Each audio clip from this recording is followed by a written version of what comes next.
Taifa la Ukraine limesema lipo tayari kusitisha mapigano kwa muda wa siku 30 kuanzia siku ya Jumatatu ya tarehe 12 ya mwezi wa 5 mwaka 2025. Hayo yameelezwa na waziri wa mambo ya kigeni wa Ukraine Andrei Sybiha wakati viongozi wa mataifa manne ya Ulaya wakiwa mjini Kyiv kwa ziara ya kuonesha mshikamano na taifa hilo ambalo lipo katika mapambano. Ukraine na washirika wake wapo tayari kusimamisha mapigano bila masharti yoyote kwa maana ya ardhini, angani na baharini kwa muda wa siku 30 kuanzia Jumatatu, aliandika Andrei Sybiha katika ukurasa wa kijamii wa X.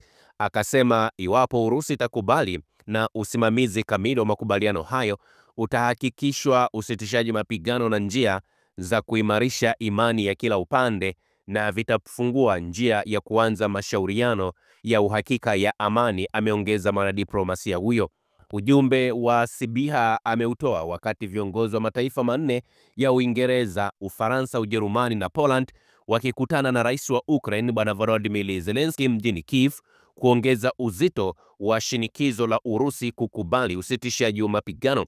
Safari hiyo imefanyika siku moja baada ya Rais Vladimir Putin wa Urusi kuandaa gwaride kubwa la kijeshi mjini Moscow kukumbuka siku ya ushindi dhidi ya utawala wa Wanazi wa Ujerumani.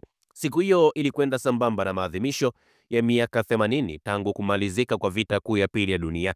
Hiyo ni ziara ya kwanza kwa Waziri Mkuu wa Uingereza Keir Starmer, Rais Emmanuel Macron wa Ufaransa, Kansela Friedrich Merz wa Ujerumani pamoja na Waziri Mkuu wa Poland Donald Tusk kusafiri pamoja kuitembelea Ukraine. Waliwasili nchini humo asubuhi ya Jumamosi ya tarehe 10 ya mwezi wa 5 mwaka 2025 na walitumia usafiri wa treni kutokea Poland. Viongozi hao ni sehemu ya wale wa mataifa yaliyo sehemu yanayounda kile kinachofahamika kama muungano wa hiari wa kuisaidia Ukraine, ambayo yamekuwa yakikutana mnamo miezi ya hivi karibuni kuandaa jinsi ya kuipiga jeki Ukraine pale mkataba wa amani utakapopatikana. Baada ya kukutana na rais wa Ukraine, viongozi hao kwa pamoja walifanya mazungumzo kwa njia ya simu na rais wa Marekani Donald Trump, na Marekani walijadili juhudi za amani. Hayo yalielezwa na Waziri Sybiha. Kabla ya mkutano huo kuanza, vyombo vya habari vilieleza kwamba viongozi hao wanatarajiwa kujadili kwa kina pendekezo la usitishaji mapigano kwa siku 30, na iwapo Moscow italikataa watachukua hatua ya pamoja ya kuiwekea vikwazo vipya Urusi. Urusi na yenyewe ikazitaka nchi za magharibi zisitishe ufadhili wa kijeshi kwa Ukraine mara moja, ndipo watakapokubali kukaa katika meza ya mazungumzo.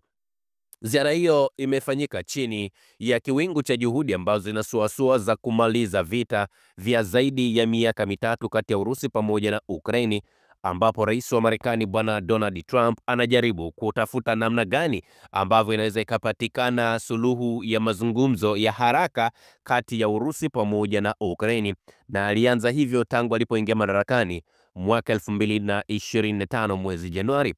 Kiongozi huyo ametishia kuongeza vikwazo dhidi ya Urusi na vile ameashiria anaweza kuachana na jitihada zake za kusaka amani kati ya pande zote hizo mbili. Mnamo Alhamis alitoa wito wa usitishaji mapigano kwa siku 30 ambayo mara moja yaliungwa mkono na rais wa Ukraine Bwana Volodymyr Zelensky pamoja na viongozi wa Ulaya. Hata hivyo, Urusi imesema inaunga mkono pendekezo hilo, lakini chini ya masharti kadhaa. Msemaji wa ikulu ya Kremlin Bwana Dmitry Peskov amesema sharti mataifa ya magharibi yasitishe msaada wao wa kijeshi wanaoipatia Ukraini. Amesema iwapo hilo halitatimizwa, usitishaji mapigano utakuwa mgumu kutekelezwa kwa sababu Moscow inaamini usitishwaji huo wa mapigano utatumika kuinufaisha Ukraine kwa ajili ya kujipanga upya katika swala zima la safu ya ulinzi, hasa kutuma hizo au kupokea hizo silaha ambazo wamekuwa wakizipokea kutoka huko katika nchi za kimagharibi. Na kufuatia kauli hiyo ambayo imetolewa na Urusi, tumeona rais wa Urusi amewapa wa Ukraine mtihani mmoja. Amesema yupo tayari kuzungumza moja kwa moja na wa Ukraine bila kutoa masharti ya aina yoyote, lakini ni lazima wakubali kwamba hata wakimtishia yeye hawezi kutishika kwa namna yeyote ile. Sasa rais wa Ukraine yeye mwenyewe kama kawaida kupitia katika ukurasa wake wa X aliandika maneno haya: baada ya kumalizika kwa mkutano wa kilele mjini Kiev, sote tulizungumza na rais wa Marekani Donald Trump.